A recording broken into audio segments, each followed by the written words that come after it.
말씀과 기도로 세워지는 열방복음 선교회 말씀으로 시작하는 하루 2024년 5월 29일 수요일 오늘의 말씀은 사무엘상 30장 1절에서 15절 주제 하나님을 힘입고 용기를 얻은 다윗. 하나님께서는 하나님의 자녀들이 믿음의 길을 떠나면 매를 때려서라도 돌아오도록 인도하십니다. 과거 이스라엘 백성은 하나님의 징계 없이는 결코 하나님께 회개하고 돌아오지 않았습니다. 하나님의 책찍을 받고서야 돌아왔습니다. 그만큼 인간들은 부패하고 죄악됩니다. 다윗이 하나님을 의지하지 않고 브레색을 의지한 불신앙의 죄를 범했습니다. 그 결과는 하나님의 징계였습니다. 하나님의 징계를 통해 다윗은 다시 하나님께 돌아왔습니다. 무릇 징계가 당시에는 즐거워 보이지 않고 슬퍼 보이나 후에 그로 말미암아 연달한 자에게는 의의 평강한 열매를 맺는다. 히브리서 12장 11절. 울 기력이 없도록 소리 높여 운 다윗과 백성들. 다윗이 아기스 여기들어 전쟁에 참가하자 나선 사이에 아말렉 사람들이 시글락을 침노했습니다. 다윗은 두 아내를 비롯한 모든 여인들과 자녀들이 모두 사로잡혀갔고 성은 불타버렸습니다. 다윗과 백성들은 울 기력이 없으리만큼 소리 높여 울었습니다. 다윗의 불신앙이 많은 사람을 슬프게 했습니다. 지도자 한 사람이 잘못이 끼치는 영향력은 이처럼 큽니다.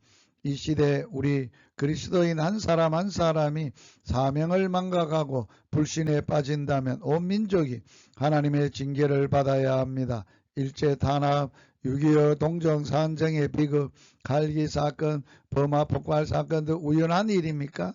그리스도인의 불신앙으로 인한 하나님의 징계입니다.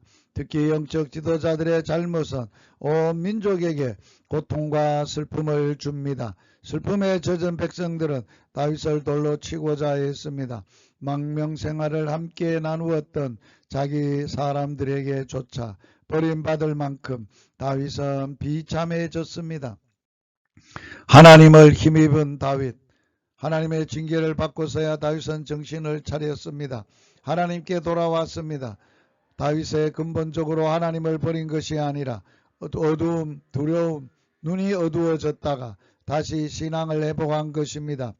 다윗은 다시 하나님을 힘입었습니다. 하나님을 믿고 용기를 얻었습니다. 하나님을 힘입을 때 어떤 절망 가운데서도 용기를 얻을 수 있습니다. 하나님을 힘입은 자는 무슨 문제든지 해결할 수 있습니다. 우리는 이 시대의 문제나 개인의 문제에 부딪힐 때 거기서 하나님의 뜻을 찾고 하나님을 힘입어야 합니다. 무엇보다 하나님 앞에서 무릎을 꿇고 회개할 때 하나님의 위로와 능력을 덧입게 됩니다. 기도하는 다윗. 참담한 비극을 눈앞에 두고 어찌할 줄 모르던 다윗은 하나님을 힘입어 용기를 얻었습니다. 그리고 하나님께 기도를 드립니다. 이번에는 자기 장계를 부리기 전에 하나님의 뜻을 구했습니다. 하나님께서 다윗의 기도에 응답해 주셨습니다. 기도하는 자는 문제를 해결할 수 있습니다. 다윗은 600명을 거느리고 적을 추격했습니다. 그 경황 가운데서도 다윗은 아말렉 사람들이 병들어 쓸모없다고 버린 애굽 소녀 하나를 도와주었습니다. 그 소녀는 다윗을 아비멜렉에게 인도해 주었습니다. 하나님을 힘입고 일하는 자에게는 모든 것이 합력하여 선을 이룹니다. 하나님께서는 여러 가지 섭리적 환경을 통해 신자들을 도우십니다. 우리도 어떤 낭패와 쓰라린 실패를 만나더라도 하나님의 함께 계심을 믿고 실망하지 말아야 하겠습니다. 하나님의 주시는 힘과 용기를 얻어야 하겠습니다. 말씀으로 기도하기. 시편 5편 7절. 오직 나는 주의 풍성한 사랑을 힘입어 주의 집에 들어가 주를 경외함으로 성전을 향하여 예배하리이다.